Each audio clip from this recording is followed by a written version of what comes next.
You're listening to The Creative Download, a podcast to inspire and encourage others to live in the fullness of their creativity.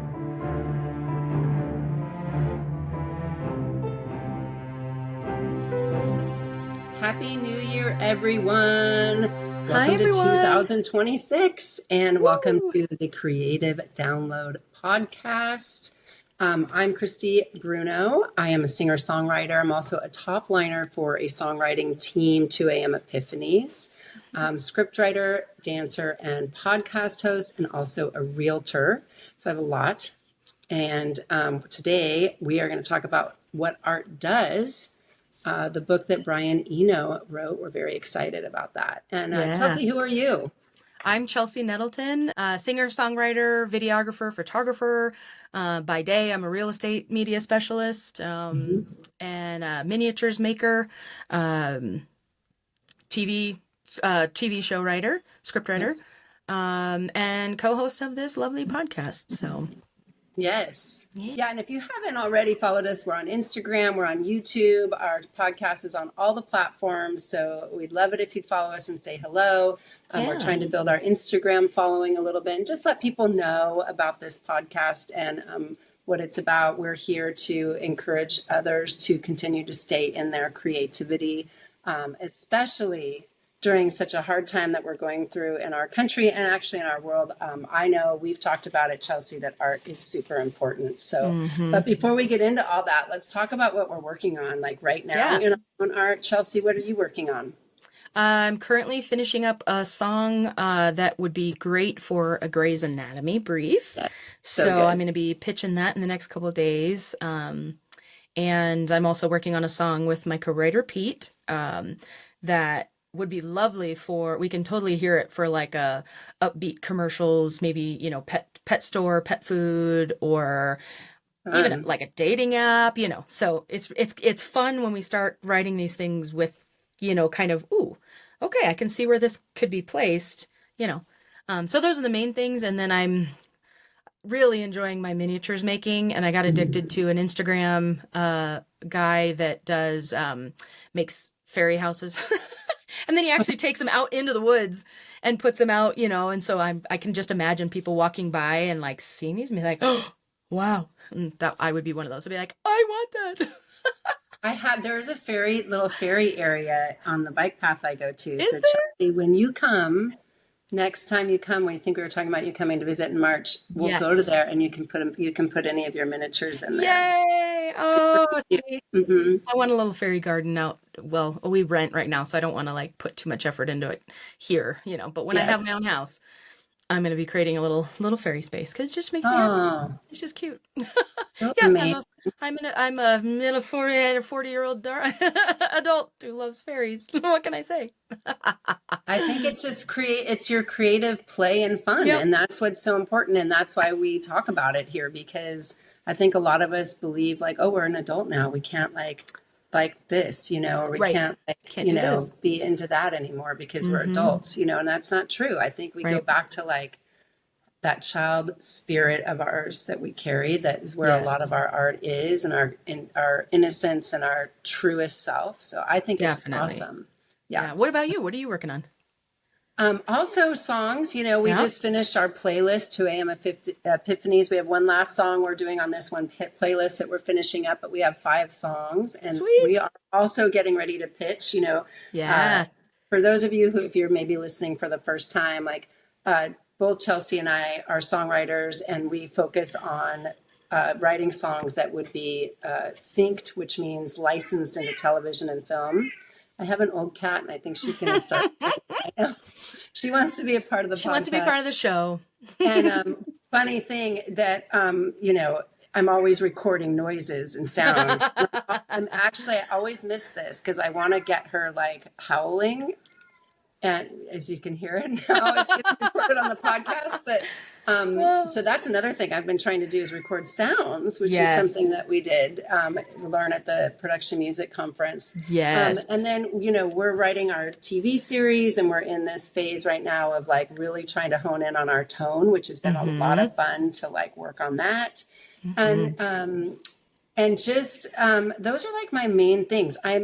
I'm actually starting to, I haven't painted in a while. Mm-hmm. And so I can feel it brewing. I'm saving up a couple of things I've seen to do. And I have all my art stuff right now in storage that I'm getting ready to bring in and create an art space.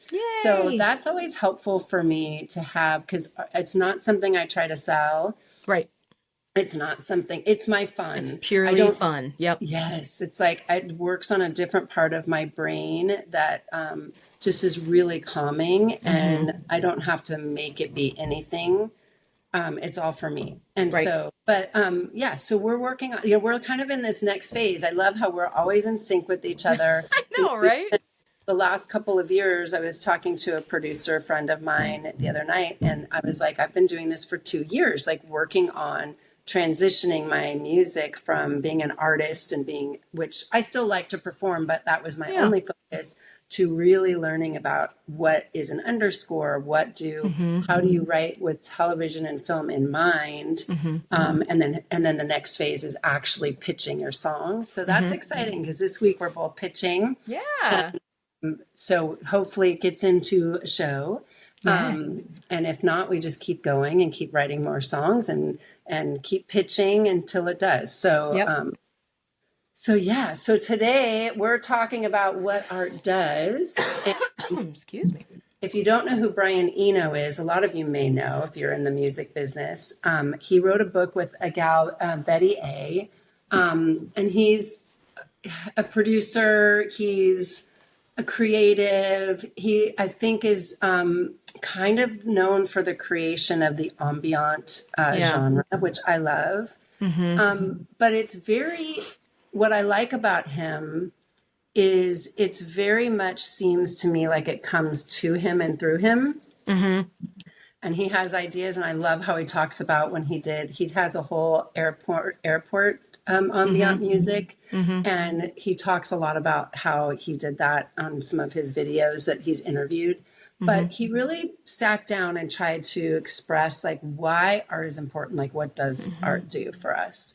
Mm-hmm. And I think like just so much is going on right now in our country, in our world, that could take us away from art. Mm-hmm. We were talking about it before. Like, I really feel like everything on the media, everything that a lot of the politicians and administrations are doing around the world are just trying to make you feel like we're in a survival mode and we have to like Right. stay there. And I don't feel like we really are Right. completely.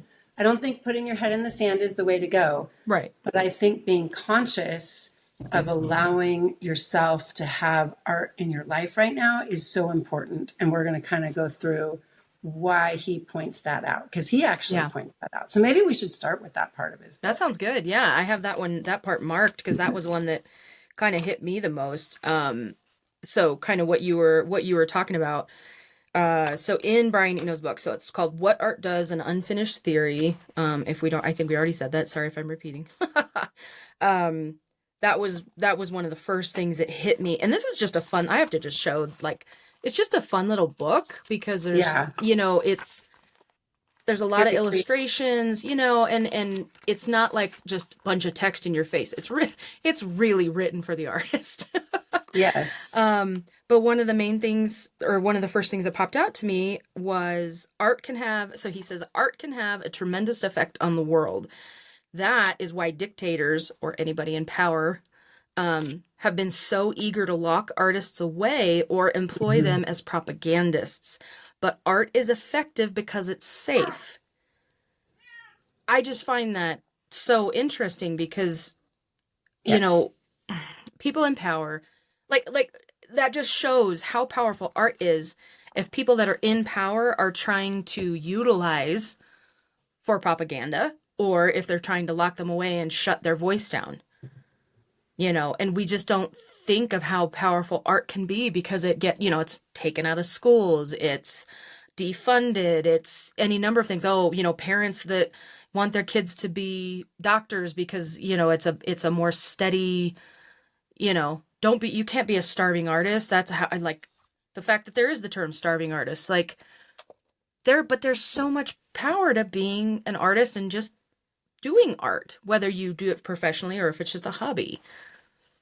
Yeah, and having art in your life, I think this is such an important part why we do this podcast, right? So Yeah. that whole idea that art must be so threatening to people who are trying to be in power. And I think the Mm-hmm. reason why, which Brian Eno points out, not necessarily directly to that comment, but he points out what art does for Mm-hmm. us, is as the creator and as the perceiver of art, that it allows us to feel, it triggers feelings in us, which Mm-hmm. is, you know, there's a wide range of feelings. If you Mm-hmm. have not read or seen Brene Brown's book, Mm-hmm. Atlas of the Heart, I will Mm-hmm. plug that book right now to go with this. And I Nice. didn't even think about that before, but Yeah. she is an emotions scientist, which I love that she puts those So two cool. together. Yeah. And that book, I have a couple friends reading it right now, and I've gone through it with a couple other friends. Mm-hmm. It really maps out and helps you map out like what your feelings are and how they connect with each other. And Mm. I think when we're in a place in the world where we are right now, where Mm-hmm. there's really everywhere around the world, it's not just the United States, there's lots of other countries that are facing this, where they really Mm-hmm. have people who've stepped into power who Mm-hmm. want to dominate and control. And when they Mm-hmm. do that, they don't want you to feel all those feelings. Mm-hmm. My takeaway is they want you to be in fear and anger, and that's it. And Mm-hmm. that really limits you. And be afraid, you're afraid or you're Mm-hmm. angry, you're afraid or you're angry, and it kind of Mm-hmm. gets you stuck in this place that you miss all the other things that are going on around you in the world. You can Mm-hmm. hold two things at one time. I guess that's what I'm trying to say. It doesn't have to Mm-hmm. be black and white. We Right. can admit that things are very troubling Mm-hmm. in Yeah. our country right now, but we can also admit that we can find joy, Mm-hmm. and we can find our feelings, and we Mm-hmm. can allow ourselves to not be in the troubling all the time. Mm-hmm. Yeah. And I think that's kind of what he talks about too. Like, he goes into the other part that I like, that he talks Yeah. about being in the function. The We function of have to feelings. have things in our life that function. We Uh-huh. do things out of functioning, but we can also have part of that function move into art. Yep. And when we're talking about art in this way, I know so many people that'll tell me like, well, I'm not an artist. And I'm like, well, yeah, Yeah. you're not like selling your paintings at a Yeah. gallery, or you're not like making millions of dollars, touring, which I don't even think they do that anymore. But like, Right. but you can be in your own art Yeah. in your daily life, Mm-hmm. whether that's, okay, I'm going to give you an example that we did this last night, and this is corny, but That's okay. We like corny. I was making dinner, functioning thing of life, Mm-hmm. functioning thing of life. I have to eat dinner. Mm-hmm. My husband Drew had gone to the gym. He'd come home. I had heard this really cool song, and I found a new gal I like. I can't remember her name right now because it's so new, but I was playing this song, and I was dancing in my kitchen making dinner. I love it. That's taking an example of the function of having to do something and allowing the creativity to come in. Yes, I love that. And I catch myself, I love turning on music when I'm cooking, because I love getting into that with the dance too. But excuse me, still recuperating from this dang cold. That makes me think of, so like this little part-time job that I have, that it's really fun. It's just a chocolate coffee shop, but the chocolates are amazing. And I pull in just a little piece of art when, because most people, if they're going to we're known for our truffles and then our hot chocolate. And our truffle case is beautiful. Like, truly, the truffles are gorgeous. And every time Which is a people come whole in and art see them, piece. it's a whole Desserts. art Yeah. installation just right there. Mm-hmm. Plus, I also love it. The owners have local artists that have art up on the wall, which is really cool, for sale. And, but my little piece of the day, I'm usually over at the truffle case, instead of behind the coffee bar. And so when people are picking out truffles, like a lot of times they're like, oh, just, maybe pick out the prettiest ones, because everything in there's so good. And so it makes it really easy for me, because I'm like, ooh, so then I get to click on my artist brain. And the fun part, like, this sounds really trivial and small, but when I then, I take the plate of truffles, grab whatever size box they're ordering, and then I start placing the truffles into the box as if it's art. The customer really appreciates that. They're like, they notice. they say it all the time. They're like, oh, look at you. Oh my God, that looks so pretty. And like, they're happy, their day, they've just had a boost to their joy over, just a little piece of art. And I'm like, that's really cool. See, now that is like consciousness, I think. That's like bringing consciousness of art into your world, your daily world, which I think is what we're talking about as being so important right now, especially when we have so much troubling things going on that we can really just get focused on. Yeah. It kind of helps and keep that we'll clarify, like, oh no. Are you still there? What happened? Christy? Oh no. Oh, I'm still here. Did I freeze? Okay. Oh, okay. Yeah, it froze right at the end of that, which actually was a good spot. So I'm gonna jump back in you can edit that. Yeah. But on that note, we'll clarify, like, we are not saying anything politically or anything that, we're not trying to alienate anybody. It's a fact. There's stuff going on in the world. There's always stuff going on in the world. And when it's in your generation, it feels like it's a big deal, because that's what you're living in. And our generation can see it all. So that's another aspect of it, right? Like right now, anything troubling that's going on in the world is like on our phones. Like you see, I mean, like 20 years ago across the planet, something terrible could be going on, but we weren't seeing it. So I think right now we're seeing everything. And I think it can be really even more important to have like step away from watching what's ever going on the, on your phone, on social media, on all that. I'm on it. I love it. I'm not saying don't get on it, but make space. Yes. It's so important to make some space to play and make some space to do what you were doing. Like as you're working, like make something creative, or as I'm cooking, I put on the best part was Drew walked in at the same time, saw me dancing, jumped into the kitchen with me and was dancing around with me. And so I'm like, yay, see? So then it brings in some of those other feelings that we need to be able to experience other than being in survival mode all the time. Yeah. And it's, I like one quick thing on that. 'Cause I catch myself often and this has gotten better. I've actually been doing some nervous reset stuff, which that's a whole other thing we can chat about some other time. But all that to say, it's been helping me get out of fight or flight mode. Yep. But before I started doing those, I was really struggling with what's the point of doing music and going towards sync if our world is going to hell in a handbasket. Yes. And I had to really fight against that. And now it's gotten easier, and now it's like, you know what? I just have to keep creating. When I don't create, I am not happy. I don't have joy. I can't bring joy to other people, because that is a part of what makes me me. And that's part of what makes a lot of us, again, professionals or not, so anyways. Yeah. Well, and just, you made me think of this. I grew up in a very troubled home. Right. There was always problems. Yeah. Always problems going on. You were always in fight or flight. Always fighting. Always in fight or flight. And you know what? Music and art really took me away from that. So I could go into my room. I think I've shared about this here. I had a little Winnie the Pooh record player, because we did that's when we had record players. And I'd put on Elton John and I'd dance and sing, and I would feel good. So it was like I couldn't escape the troubled home, because you're little and you don't, sometimes I could go to my grandmother's where it was safe, but and it was trouble just because my parents fought all the time. Right. And so I would be in, and I have a whole song about that. So, I've been able to take those troubled moments in my life. And maybe that's why I feel comfortable talking about this and know that it works, because it's worked for me, that some people may have never felt this kind of troubling atmosphere that we're in. And now we're in this very deep, troubling atmosphere. And sometimes you just need to go in your room and shut the door and turn on the music and dance and have art in your life. And that does help us get out or reset our nervous system. Yep. Absolutely. I think that was a great thing to bring up.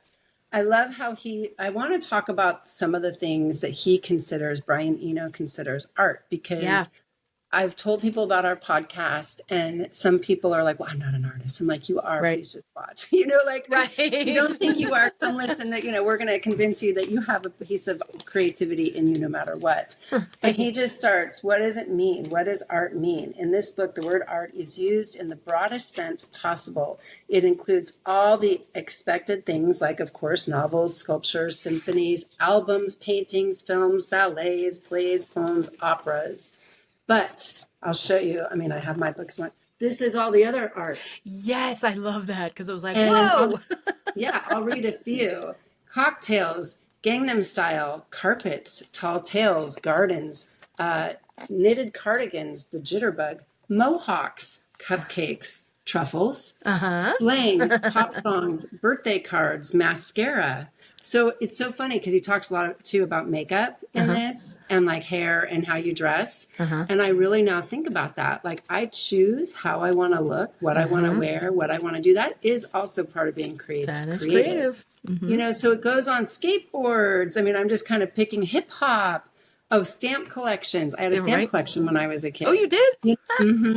Songwriting, jump rope. I mean, creativity is, and art is in everything. It's in everything. It is always intertwined. It's a in matter of everything. how much we want to acknowledge it, pull it out, focus on it, you know. Yeah. And I like the other part that he talked about with that art really helps us find out what we like. Yeah. Yeah, it's true. And he points something out that I think goes along with like our culture right now. There's shallow likes and there are deep likes. And the shallow likes and deep likes, I'm going to read that too because I feel what page like was that on again? It's on page 78. Okay. A crucial part of self-realization is being able to distinguish between our shallow likes and deep likes. Shallow likes are the fleeting ones, the induced desire that advertising and its tentacles in social media create in us. Deep likes are based in who we are in our most personal preferences and values. They are persistent and generate feelings of happiness. Through art, you can investigate the kind of feelings you want to have and where to get them. Art gives us the chance to answer the question, what is it that I really like? And I think back to when we started this out, when you're in a atmosphere where we're in right now, that's what corporations, politicians, whatever, on any side are trying to keep you from doing. They want you to get into their likes. Yes. And it's another consciousness. So we get to find out what we like. It's not a protest. It's just finding out what we like. And I think we're in a world right now where we have access to anything we want. Yeah. Yeah. It's so true. Make sure what you get is what you like. Yeah. It's what not you what want. Someone's telling you to like. Nobody else. Yeah. That's like, I mean, small example, you know, I like coloring, but it's so funny because for the longest time, I didn't have, you know, like they have the adult coloring books or whatever, you know. Yeah. But I didn't have any of those in the house, you know, because I was like, well, I just don't end up using them. And I realized for me, it's because it depends on the paper. And I'm very specific about the designs. And I'm apparently very specific about not just the type, whether color pencils, markers, paint, whatever. Like, okay, I love markers, but it has to be a very specific kind of marker, you know? And these are the things that I've let myself explore. You know, I have, no joke, within the last year, I've bought like 5 different sets of markers, trying out, you know, all kinds of different brands, actually, it's probably maybe even closer to 6 or 7 now. Yeah. Plus some, you know, acrylic paints and a watercolor set, you know. Yeah. And the funny thing is what I found out is I really don't, it's not the coloring books that I want to do. I've been enjoying creating my own doodles to color in. And that may not, I don't know. I don't know if you can get a visual of that. No, But I think that's basically, cool. You've shown me some. I've shown you Yeah. some, and Hmm. I'll post something. I've I been love trying that to. kind of art. It's so Yes. fun, and it's almost like a Rorschach, and it's fun to see what my brain comes up with, because I started doing this for example. So I started writing my name in cursive on the Oh, yeah. page, wrote it one direction, then changed the direction, so my name, it's overlapping, and then I start, connecting any lines that need connecting, and then that's where I go in and smooth out any of the corners. Oh, yeah. And it's Hmm. so fun to see what comes at the end of that, and I've been taking before pictures, like when I just have, before I connect anything and start smoothing anything out. And then Yeah. the final one before I start coloring it, and they're just fun. And sometimes I'll show them to my mom, be like, okay, what do you see in this? And then if there's something that I immediately see, I'll do, a color pattern that fits for that. But I'm not trying to draw something, because I'm learning how to draw, but I'm really not a drawer. But it's fun for me to go, oh, this makes me think of the ocean, so I'm going to do ocean colors, and then I get to enjoy coloring, and I get to enjoy colors without the stress of trying to make something, that like make something that Yeah. is specifically like a drawing, of an ocean, and try and make it all perfect. It's a way for me to still do those things that I enjoy without having to be perfect, because it's more Yes. fun when it's Yeah. like comes together all random. So Well, and that gives you the it makes me happy. freedom. Yeah, I mean, freedom too to pick what you like. Hmm. You're not in the I'm box, not right? confined. You're not Yep. in the Yep. um I love that. I follow a couple gals that on Instagram that do art, that they show you how to do art like that, but it's Yeah. just like it's not like do it my way. It's just like, here, this is an idea that you can Right. do, and you're right. It just comes out like, and you pick this and you pick that, and it's such a great exercise Hmm. of trying to, I help yourself identify what you like and what you don't like, I Yeah. think, Yeah, exactly. I had a third grade, up until third grade, I had a wonderful art teacher. Hmm. And we'd come, Mr. Spooner, and Hmm. we'd come in, and it was like, art class was the free class, like Yeah. freedom Yeah. class. We could chew gum, because Yeah. he believed that gum helped you with creativity, which was like Hmm. such a no-no on campus, right? Hmm. And he would give you kind of an assignment, but you would have the freedom to choose your mediums. Like, do you want to use paint? Do you Yeah. want to use crayons? Do you want to use markers or whatever, and you got to do that. And Yeah. that was third grade was the last year we had art in my school, and he Oh, became yeah. the fourth grade teacher. And it was so sad because they switched at that point in my school, at least, to like, we don't want to pay for art. But we want you to be a fourth grade teacher, and you need to get these kids in line. And so when we all came to his class, we just thought freedom, because Right. Poor guy.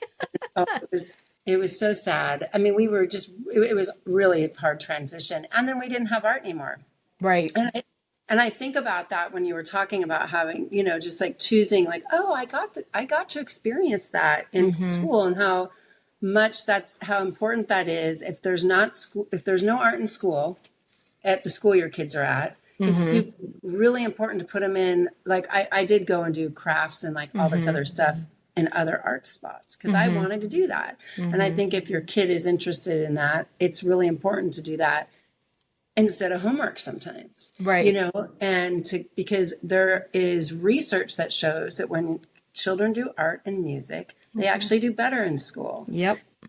There's Yep. also research that shows that when you give your kids extra homework, it doesn't make them any better in school. Right. So I think just really being conscious with having that art in your life. Yeah. I mean, we talk about it. I know you and I do it a lot because we're very like that. I don't think I can live without. It's like air for me. I can't. I So, would like, lose my mind. I would truly go crazy. well, and it's why I couldn't teach anymore too. It's a Yeah. big reason I couldn't teach, is they were like, you can't do all this creativity. And I'm like, well, I'm out. Yep. Like, this is not a world I can live in. I will literally die. Like, that was Yep. That's why I like, left the job that paid yeah, really well, but it was sucking my soul dry. And yeah. nothing wrong with the job. It wasn't feeding any of that. And even if you are one of those people that, and because I have clients, like I have so many different personalities that I work with, Hmm. which I actually love about my Yeah. real estate. And some of my clients are very like, and more the analytical side. They're very smart. I mean, just like brilliant. I have a lot of really incredible clients like this. Yeah. And you know, I want to tell you this, out of all my clients who are brilliant like this, the ones, and maybe it's because I do this, but the ones that are also include creativity into their life are the happiest and the most emotionally evolved, and also the more successful. And it's really interesting. I'm just thinking about this right now. Not that I like compare anybody like that, but in this moment of what we're talking about, I'm like, right. You have prime examples. Like, yes. And so you know, you may never think about putting on music and dancing while you're cooking. If you spend a lot of your time and you like everything boxed in, you know, like very organized. Right. But a lot of people that I do know, and a couple of people I work with that are very analytical that way, and they do really well in their job in like the lending world that way, they play the drums. Right. Or they play guitar, or they play music. So it's like having that balance, and then as an adult, keeping it. Yeah. The other thing that Brian talks about is art is where we dream. Yes. So it's also about, you know, where we dream and where we start worlds. Yes. We have to have, and this is my word for the year actually, is visioning. I don't do enough of that. I often am like I like to reflect. I've done a lot of reflecting in my life. Right. We're taught kind of how to do that. Look at our past, reflect, blah, blah. And what do we need to let go of? And that's important too. Right. But I am really now starting to, and I've done it visioning in the past. And when you want to create a world for yourself, you want to create a future, art is a really good way to do it. Yes. You can write songs about it. You can, you know, create a dance or do a dance about it. You can draw a picture about it. You can do vision boards. Like I do a vision board every year. Right. And that's a creative way for me to like and I don't like to do them with other people. It's really funny. I always get invited and I'm like, nope, I don't want to go. Yep. Because I don't want to be influenced. Right. It's got to be your thing. Has to be it's very meditative. Yeah, it's very personal. And this year I did it. My husband had ear surgery. He has surfer's ear, and he had to have his ear drilled out. And so I was at the hospital. It was like 4 hours long. So I'm like, I'm going to do my vision board on my computer. Right. And what I realized is that when you can create your vision board, which I have like all these areas in my life, and actually my life is going really well. All the creativity in my life, like I feel very balanced, which that was my word last year. Yeah. And now it's like, oh, how do I envision this? Right. How do I envision the steps happening? And I think art is a really, really good way to do that. And if we envision I can envision a future of, I like to talk a lot about in my real estate world, and even now, like envisioning like the feelings I'm going to have with the people I work with. Yeah. As opposed to being like a lot of people, and myself included, envision like how much money I'm going to make or how successful I am, because we talk a lot about that.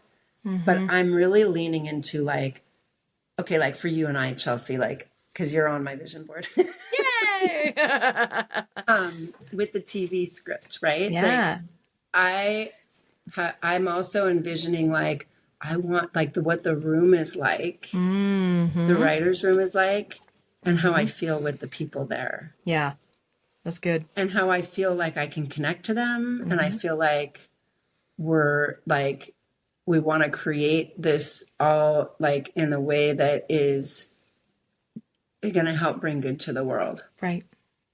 So it's like, that's the art. Yep. I think TV writing is a really big part of creating our future. I know Gina Davis has the, we can see it, we can be it. That's her quote, her line in her Gina Davis Institute, that in what we're doing right now, I guess in our TV series that we're writing together, we are creating a future world. And Brian talks about it being a fictional world, how fiction is so important. Right.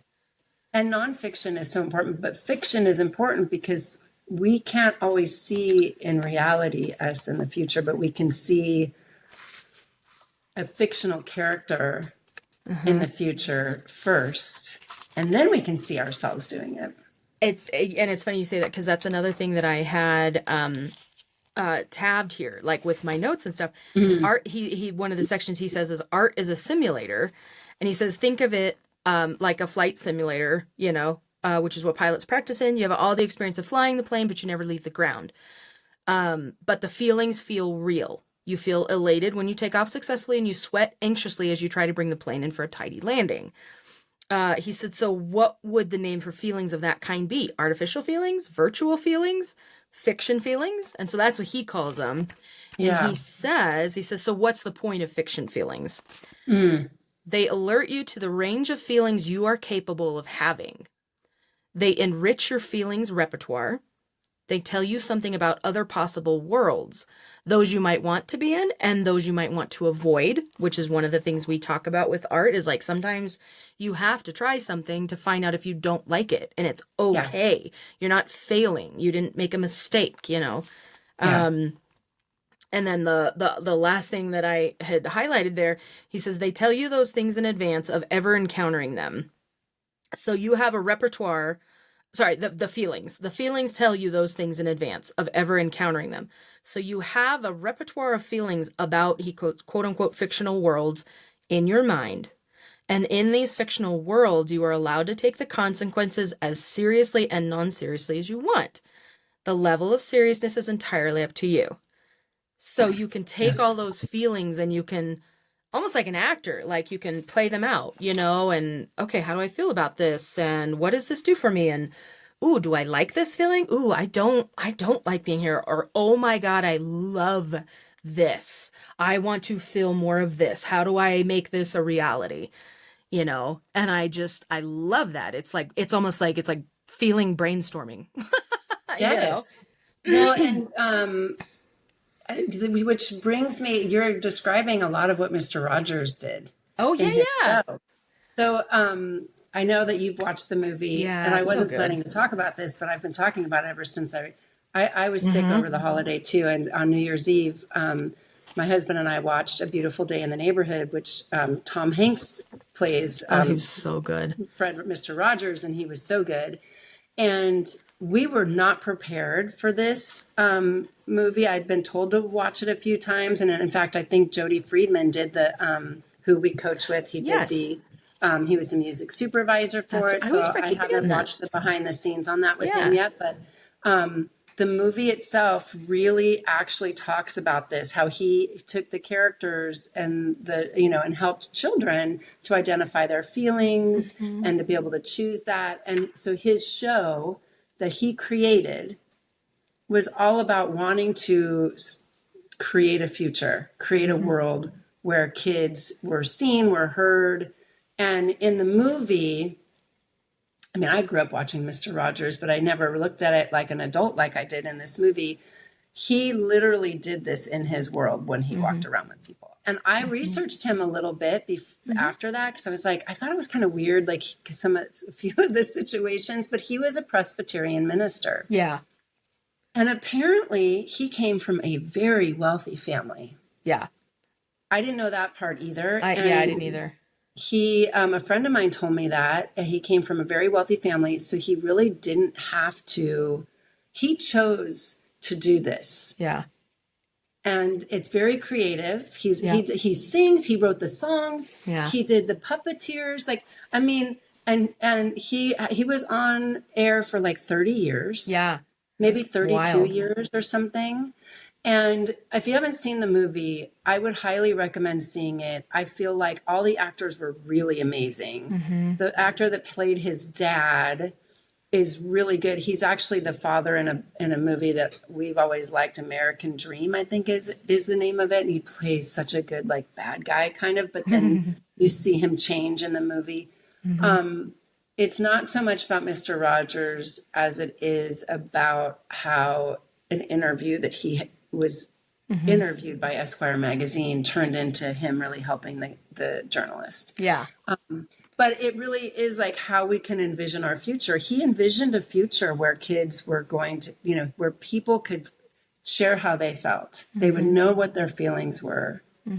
And they could get through hard things in life. And he even talks about how as we mature as adults, we find ways to be able to work with our anger when things come up, when life is hard.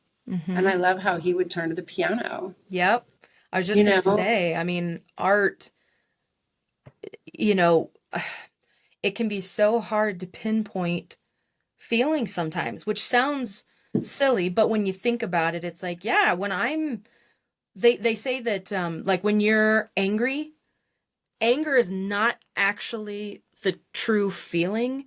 There's something underneath, and it's usually frustration, scare, your fear, but the only way we know how to express it is anger. And I can see that point blank in my life in so many ways where I'm like, oh my gosh, yeah, I expressed it in anger, but I was terrified or I was so frustrated by something, and it's like, art is that way of being able to explore those feelings.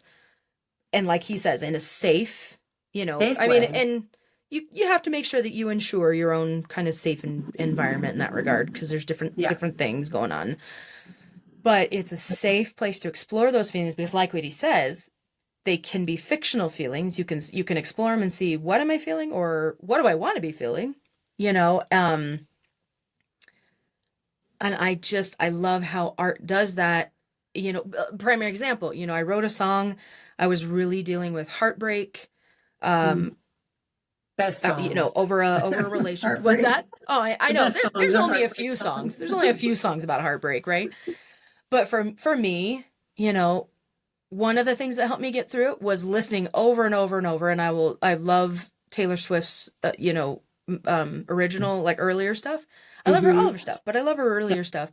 I want to say it was White Horse. White Horse, yeah. Just a beautiful song about heartbreak, but getting through it, and so I listened to that over and over. So that helped me process my feelings.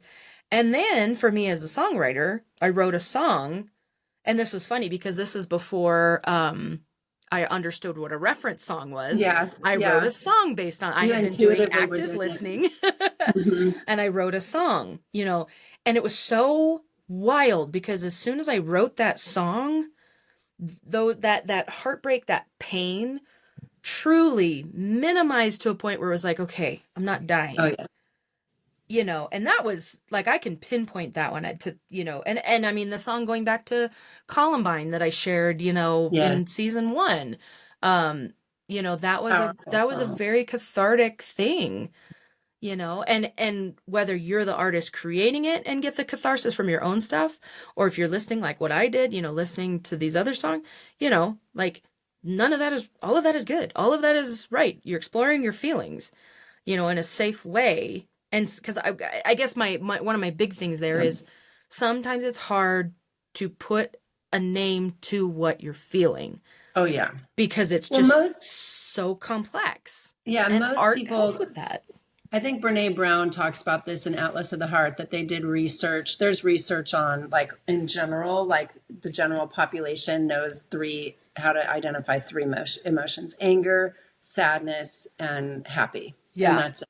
Wow. And that's why she did this book, that. And so like back to your original point on usually when you feel anger, it's not really anger. So what anger is, in my experience and what I've looked at, and I've been doing a lot of this my adult life, looking at emotions and all that, reflecting and all that, and being a teacher, and I've read a lot of books about it.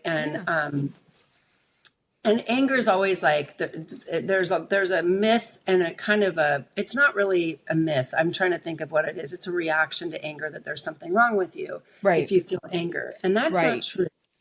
Anger is a part of our nervous system. Anger is what pops up that tells us something's going on. Right. And, whoa, what's going on? And that's what we don't necessarily know or do well in our society yet. And we were in a wave for a while of like emotional intelligence was the thing. And then it was like, boom, it was just like kicked to the side. And emotional intelligence is exactly what you were talking about. And art helps us to have emotional intelligence, to be able to identify, and it's not easy to identify the feelings that we're having. So when anger happens, because I had a lot of that with my mom. Yeah. And I'd be told, what's wrong with you? Why are you always so angry? And I'd give her a list of all the things that she kept doing that were really like abusive, actually. Right. So like our response to anger oftentimes is somebody is abusing us or stepping on us or doing something to us that our body is saying, whoa. And then we have to kind of go below that. But we're not like, and men really, really have a hard time with this because they're expected a lot in our culture, less now than a couple generations back, to not show anything but anger and revenge, right? Yeah. And so we have all these movies about anger and revenge. It's been the Hollywood, script for like 100 years, right? So now we have way more men growing up learning how to identify their emotions because they teach some of that in school. But it really, anger is not bad. It's not wrong. Now, what you do with your anger, what you do with it, talks about, right? And like, so you have to learn outlets. And though, like you said, what is it below? Is it frustrated? Is it irritated? Should you be irritated if somebody is abusing you? Yes. Should you be irritated and angry if somebody is giving you put downs in your life? Yes, you should be 100%. And so that there's some of that is like, if completely legitimate, but when we don't have anywhere to go, music is a wonderful, wonderful tool. I mean, I wouldn't have survived my life without music. Music saved my life. Music saved my life because I probably would have been suicidal in my house. Yeah, no, for real. If I didn't have Elton John and, yeah. So, I mean, I think what art does, this is such a great book. And I think I would encourage anybody to have this. I mean, just have it in your house. It's so fun. It is fun to look at, like I just love the way he's laid it out. Yes. Yeah. I mean, it really is. And so there's so many things that it talks about in there. And he, the top is, it's an unfinished theory, right? It's going to continue. Yeah, I love that. Yeah. So good. I love this is so good, Chelsea. I'm so glad we got to do it again and keep our creative download going. And like I said in the beginning, you guys follow us on Instagram. Thank you for listening. We have some guests coming up this season that will be on, and we'll let you know about that. And then this is also always on YouTube, Apple, Spotify, and other platforms as well. But we'd love to hear from you. Yeah. And we're trying to get better at posting like some of these questions that come up, throughout our episodes. We're trying to get better at posting those so that you can respond. But don't hesitate to just shoot us a message. If something hits you and you want to just shoot us a message to let us know, or as if you're commenting on a post that we needed to get out. Or, also if there's any topics that you guys would like us to focus on. I mean, we always, it's so fun with art because something always hits us for the next episode where we're like, okay, we know what we're doing next time. A lot of times we don't know, except for maybe our guests, what we're doing in the future. And we kind of do that on purpose because of the very thing of what we're talking about. So if you guys have any ideas or if there's anything that you want to focus on, especially for like our visual artists out there, our painters, drawers, our dancers, any of you guys that we don't have like a lot of experience with, if there are topics and things that would be very interesting to you guys, we'd love to hear that. Because we very much know that we don't know a lot. And we want to be able to include everybody. Everybody has their own story, right? With how they, like I have a couple dance people in mind that I may reach out to because I know they have their own story, like how they got into dance. Why is dance their main art? Like, and what else do you do? Do you do other things like in art? Because most of us are not wholly focused on one thing unless you're making a living doing it, and then you have on it. But most people are doing many things. And like I said, there's like my clients, I have a lot of doctor clients that are very creative and play music. So I should probably I'm going to have one's a DJ. That would be cool. he's an art, he's a doctor and he's a DJ. Yes. And I should, so like he would be a really good person to have on, because I love how he has all of that in his life. And that would be goes so to a fun. lot of music shows and yeah. And he's a doctor. I freaking love that. Oh, that's amazing. All right. Well, so good to see you, Christy. And thanks everybody for listening. Happy start of the new year. Yay. Regardless of the crap that's out there, one way or the other, keep going with your art, especially when things get darker and harder, if they do. I'm not saying they will, but if they do, keep your art, keep it in your life, whatever that may be for you, because it will make a difference. We believe that so strongly. That's why we created our podcast. So, yes. All right, guys. Well, we'll see you next time and talk to you next time. See you next time. Bye. Thanks so much for listening to The Creative Download. Hosted and produced by Christy Bruneau and Chelsea Lee. Edited by Chelsea Lee.